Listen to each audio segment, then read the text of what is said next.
Hey there, friends. Thanks for checking in. What's in this case is a handgun I want, but I refuse to pay for it. This isn't the only one.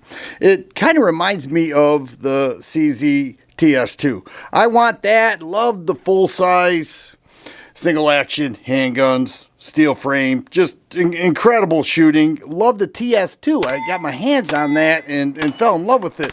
But I had a decision to make. Do I pay the $2,000, save up and sacrifice and go through all that, or do I take my Shadow 2 and get the slide cut? Well, obviously I got the slide cut. It got an optic on there, and this thing just shoots like a dream. I've decided to go with the less expensive option. Very happy with the choice. And I'm in a position out there where I could be a little picky. I also want the Beretta 92XI Squalo. I have some trigger time behind that. I fell in love with it. Once again, a single action. That's an aluminum frame gun, but it's part of that 92 series, and it is amazing. So what is in this case that makes it so attractive? Well, let's take a look at it, because I remember when Hudson first introduced the H9, and it was 2017 SHOT Show. People were going crazy over it. There were scores of people running to that little booth at the lower level of SHOT Show. 2017, I was one of them, to check out the H9. It made a ton of news, and then 2 years later they filed for bankruptcy. And then in 2019 or 2020, somewhere around there. Maybe it was 2022 actually. And Daniel Defense bought the patent, and they came up with and improved the H9, and now they call it the Daniel Defense H9. This is it. Why am I refusing to pay for it? Well, first of all, I like the concept. You can see this forend here is a little bit shorter than the Hudson H9. That went really low. So it's not so overwhelmingly large. It still has an aluminum frame, 1911 grip angle, and 15 round magazines. But the MSRP is $1,300. Now, this has a 4.3 inch barrel, and it has a recoil system that is said to keep the muzzle rise to a minimum. And in the case, it comes with 3 mags. And this is optics ready, but they don't have a plate in the case. So you have to order that separately. That's $59. I think that's fair for a steel optics plate. And you have your choice as to which one you want to get. They say these are G10 grips. I really don't think they're G10. It feels like just regular, normal grips, polymer. But the H9 has this recoil system, optics ready, fiber optics, rated black, a 1911 grip angle, which I love, and single action. It's got the trigger tab on top of the trigger. Look at that reset. That is 1911 like. I don't think right there. That is 1911 like, and that is very attractive to me. Also, the recoil system drops quite a bit lower. You see the guide rod right there. Let's take a look at that. You're going to pull the trigger, bring it back. You have to really press these tabs down. It disassembles like a Glock, but man, this is really, ow. That hurts. That literally hurts.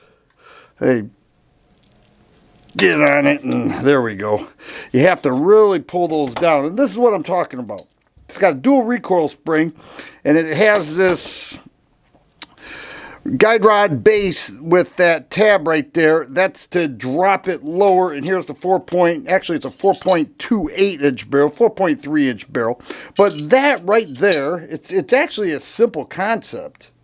We haven't seen it too often, and I know it's on the Berno Compact, but this installs like it has to be perfect, and then it reassembles like a Glock. So you're looking at over $1,000 for this.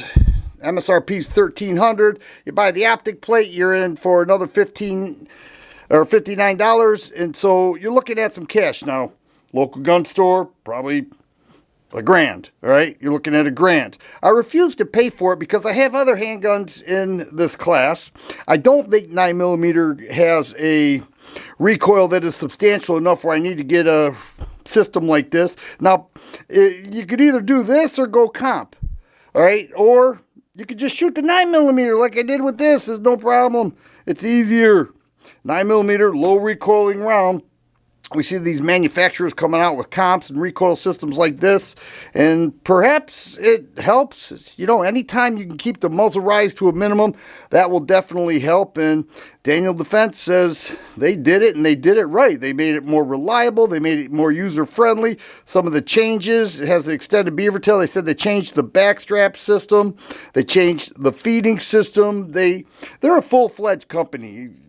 Hudson was a husband-wife team, and they had some engineers there. They just didn't have the groundwork laid out. Daniel Defense does. So when they came out with the H9, they improved it and said this thing is everything that the shooter wants, and that's why I want it.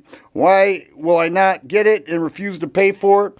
Because I think it needs to drop a little bit more. I think this is an $800 gun, and that I would be willing to sacrifice for, and I have no problem paying the $59 for the optic plate. But there it is. Are you interested in this? Do you own it? Do you think it's awesome? Does it really keep the recoil down? As if 9mm has a lot anyways, but maybe it shoots even flatter. I'm not sure. And that is what I wanted to show you today.